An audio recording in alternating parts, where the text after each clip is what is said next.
Our Real Home by Venerable Ajahn Chah.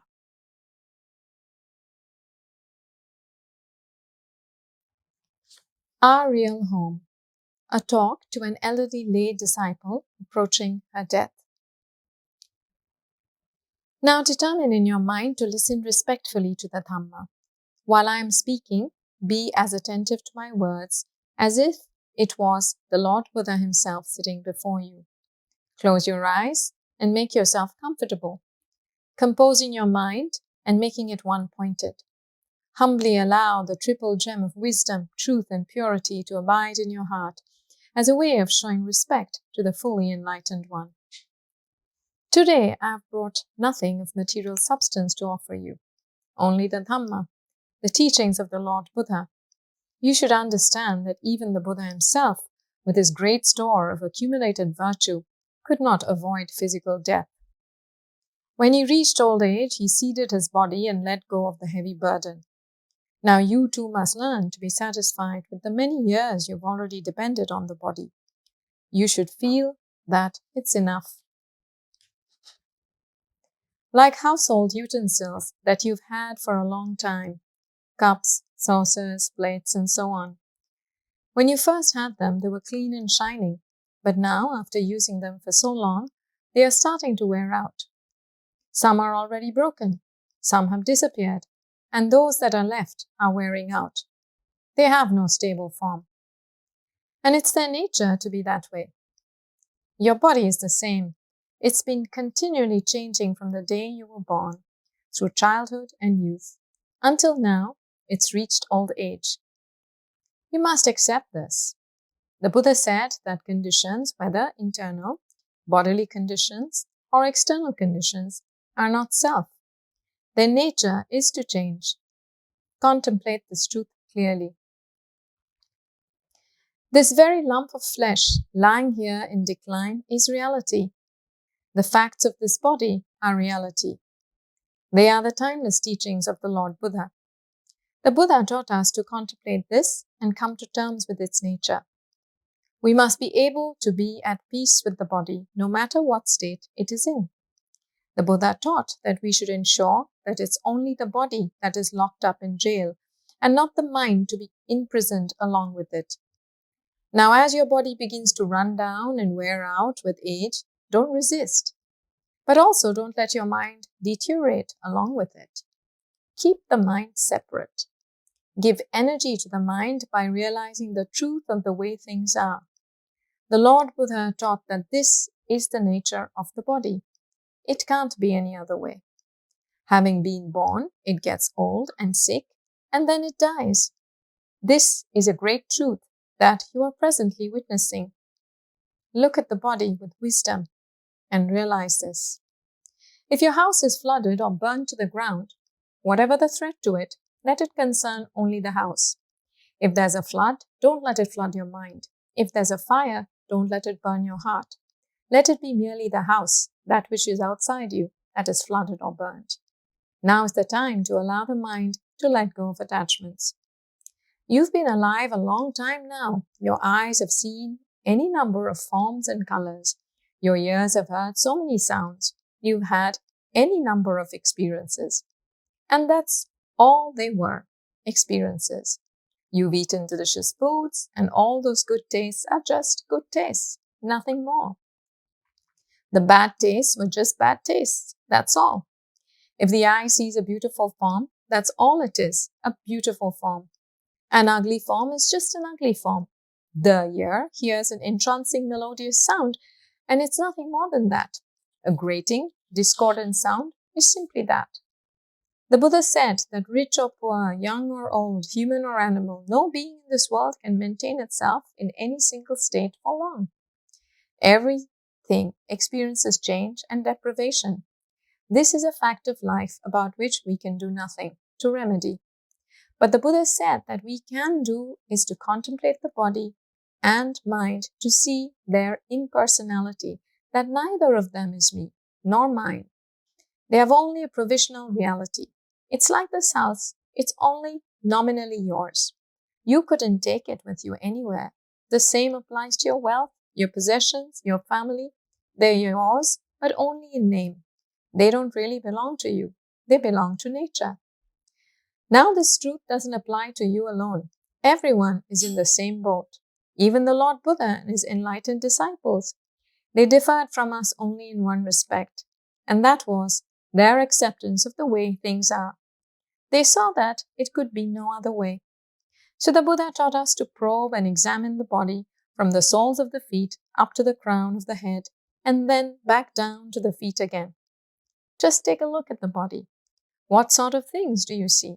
Is there anything intrinsically clean there? Can you find any abiding essence? This whole body is steadily degenerating. The Buddha taught us to see that it doesn't belong to us. It's natural for the body to be this way, because all conditioned phenomena are subject to change. How else would you have it? In fact, there is nothing wrong with the way the body is. It's not the body that causes suffering, it's wrong thinking. When you see things in the wrong way, there's bound to be confusion.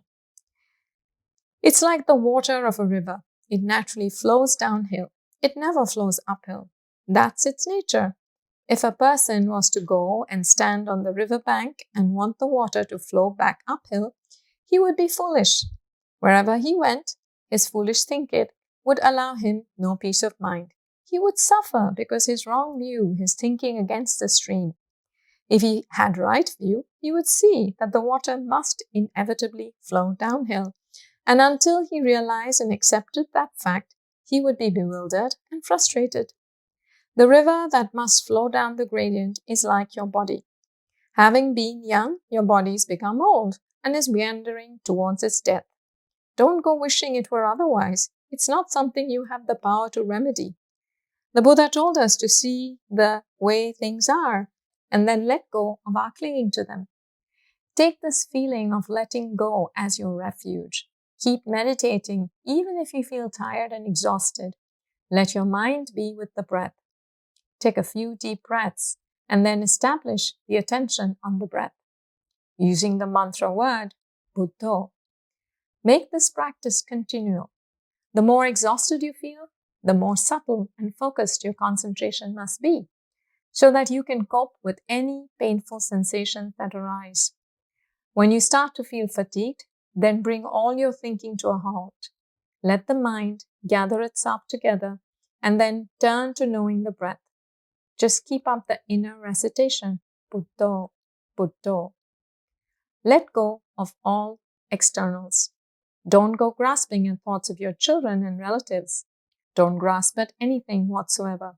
Let go. Let the mind unite in a single point, and let that composed mind dwell with the breath. Let the breath be its sole object of knowledge. Concentrate until the mind becomes increasingly subtle, until feelings are insignificant, and there is greater clarity and wakefulness. Then any painful sensation that arise will gradually cease of their own accord. Finally, you look on the breath as if it were some relatives come to visit you. When the relatives leave, you follow them out to see them off.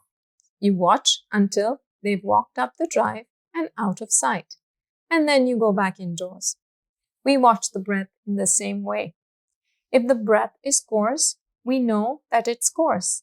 If it's subtle, we know that it is subtle. As it becomes increasingly fine, we keep following it, at the same time awakening the mind. Eventually, the breath disappears altogether, and all that remains is the feeling of alertness. This is called meeting the Buddha. We have that clear, wakeful awareness called Buddha, the one who knows, the awakened one, the radiant one. This is meeting and dwelling with the Buddha, with knowledge and clarity. It was only the historical Buddha who passed away. The true Buddha, the Buddha that is clear, radiant, knowing, can still be experienced and attained today. And if we do attain it, the heart is one. So let go, put everything down, everything except the knowing. Don't be fooled if visions or sounds arise in your mind during meditation. Lay them all down. Don't take hold of anything at all. Just stay with the unified awareness. Don't worry about the past or the future. Just be still, and you will reach the place where there's no advancing, no retreating, no stopping, where there's nothing to grasp or to cling to. Why? Because there's no self, no me or mine. It's all gone. The Buddha taught to empty yourself of everything in this way, not to carry anything around, to know, and having known, let go. Realizing the Dhamma, the path to freedom from the round of birth and death, is a task that we all have to do alone. So keep trying to let go and understand the teachings. Put effort into your contemplation. Don't worry about your family. At the moment, they are as they are. In the future, they will be like you. There's no one in the world who can escape this fate.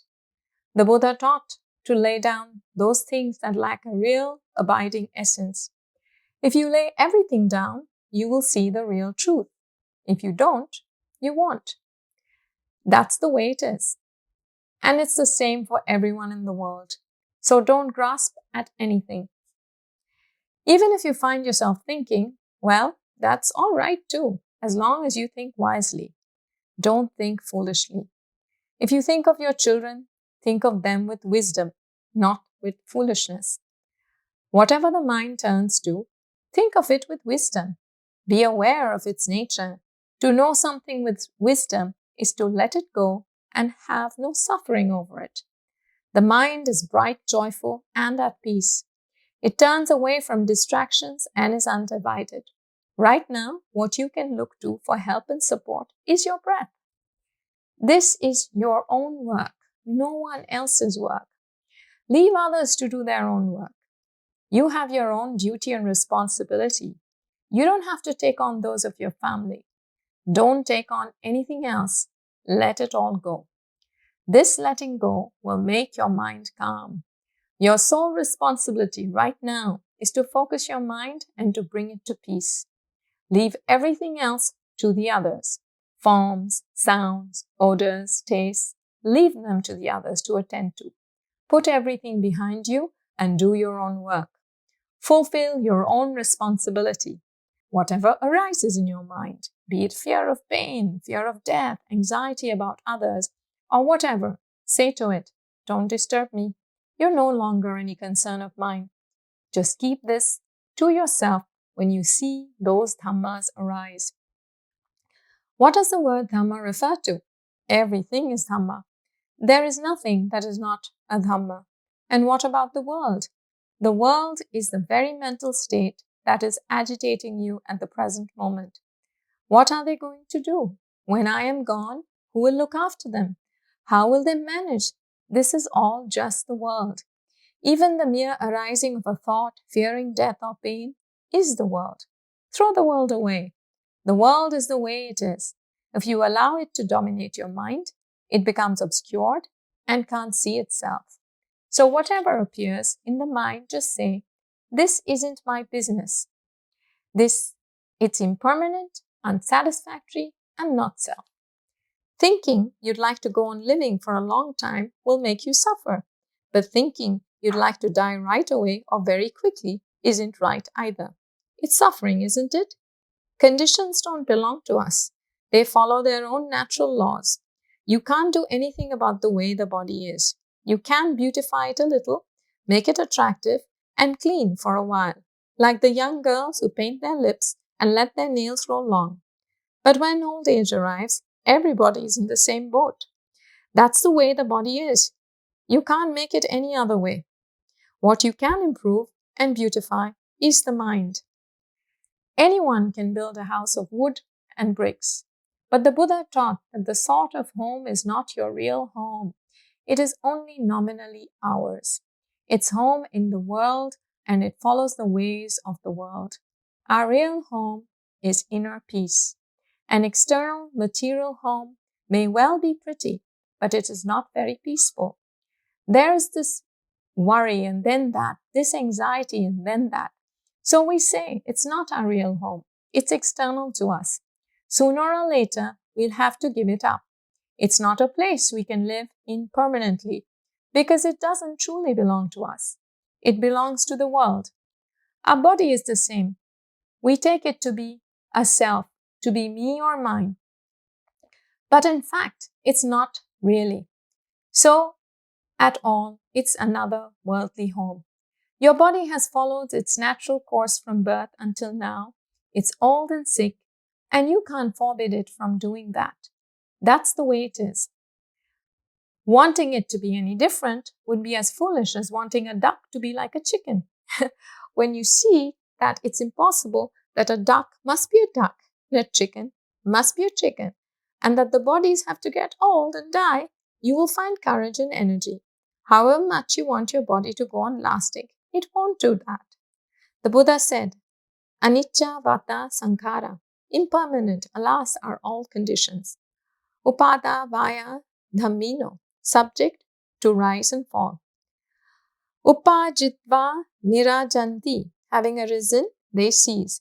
Tesam vupasana sakho, their stilling is bliss. The word sankhara refers to this body and mind. Sankharas are impermanent and unstable. Having come into being, they disappear. Having arisen, they pass away. And yet everyone wants them to be permanent. This is foolishness. Look at the breath.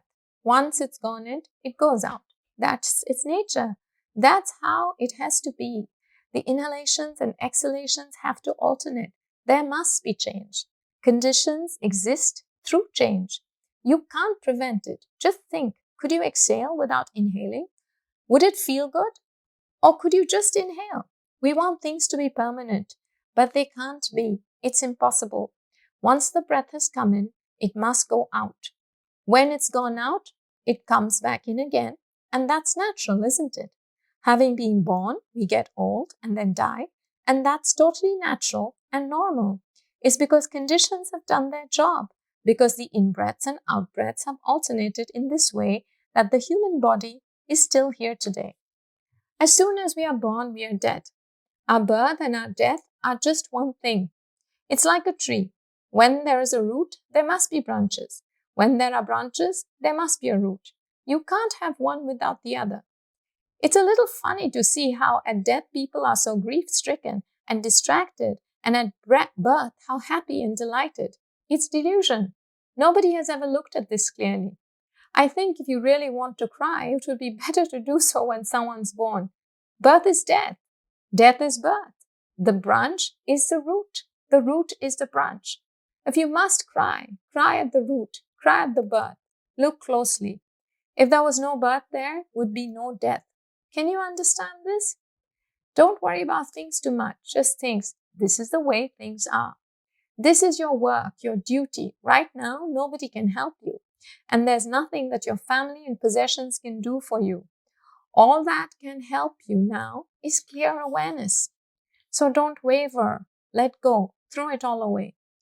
Even if you don't let go, everything is starting to leave you anyway.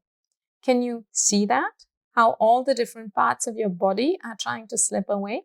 Take your hair. When you were young, it was thick and black. Now it's falling out. It's leaving. Your eyes used to be good and strong, but now they're weak. Your sight is unclear. When your organs have had enough, they leave. This isn't their home. When you were a child, your teeth were healthy and firm. Now they're wobbly, or you've got false ones. Your eyes, ears, nose, tongue, everything is trying to leave because this isn't their home. You can't make a permanent home in conditions. You can only stay for a short while and then you have to go. It's like a tenant watching over his tiny little house with failing eyes. His teeth aren't so good. His eyes aren't so good. His body not so healthy. Everything is leaving. So you needn't worry about anything because this isn't your real home. It's only a temporary shelter. Having come into this world, you should contemplate its nature.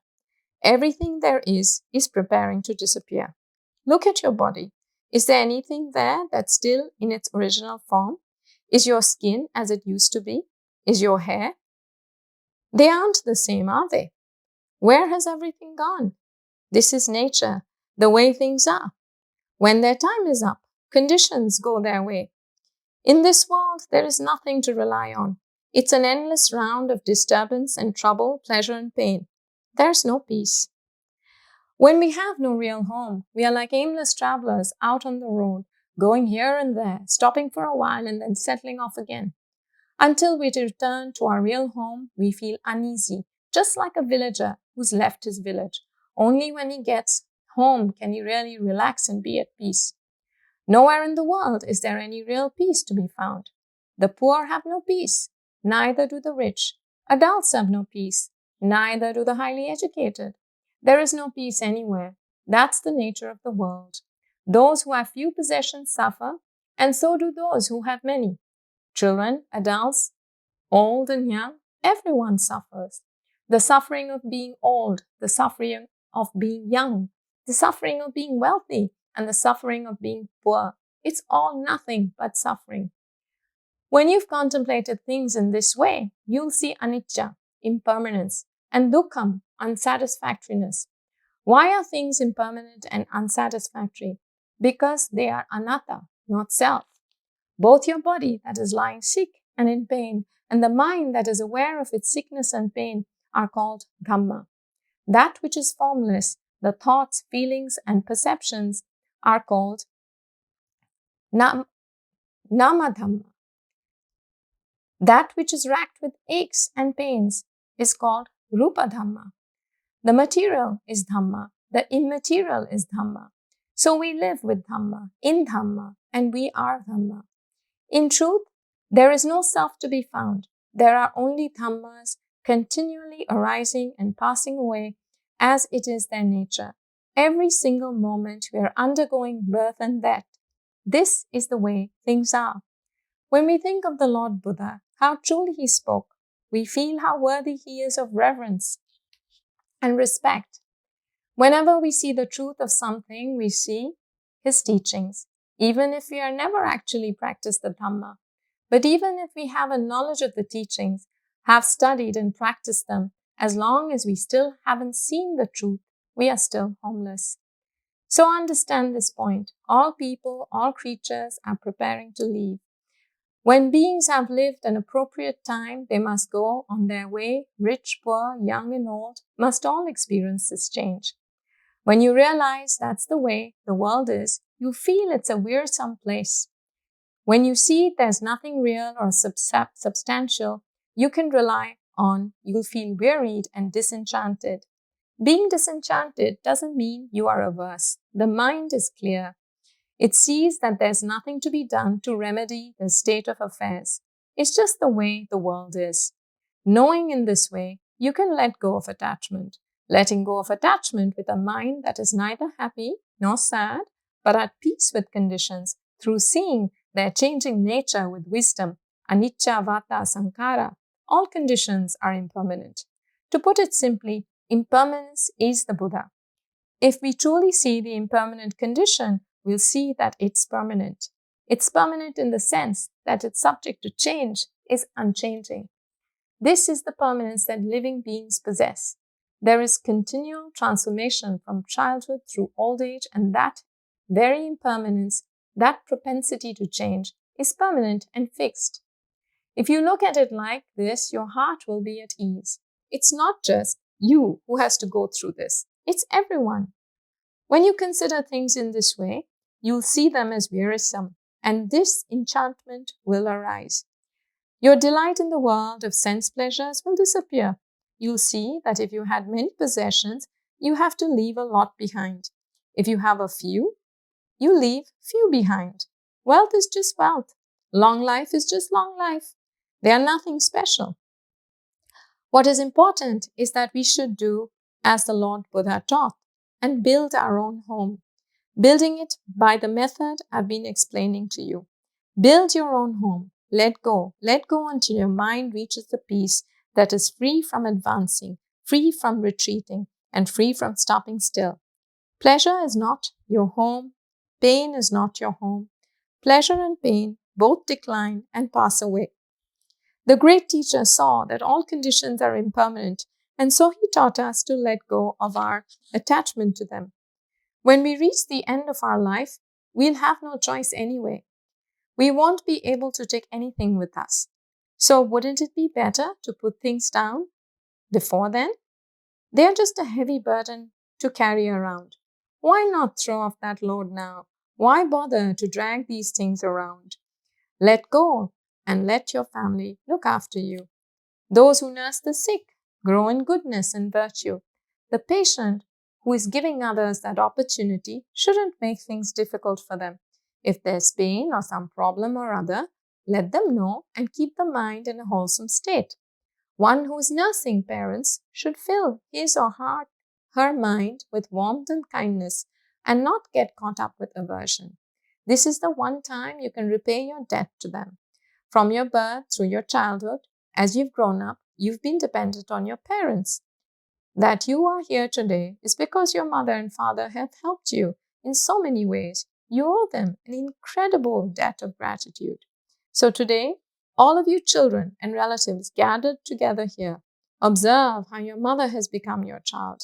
Before you were her children, now she has become yours. She has become older and older until she has become a child again. Her memory goes, her eyes don't see well, and her ears aren't so good. Sometimes she garbles her words. Don't let it upset you. You who are nursing the sick must know how to let go also. Don't hold on to things. Just let her have her own way. When a young child is disobedient, sometimes the parents let it have its own way just to keep the peace, just to make it happy. Now your mother is just like that child. Her memories and perceptions are confused. Sometimes she muddles up your names or asks you to bring a cup when she wants a plate. It's normal. Don't be upset by it. Let the patient bear in mind the kindness of those who nurse and patiently endure the painful feelings. Exert yourself mentally.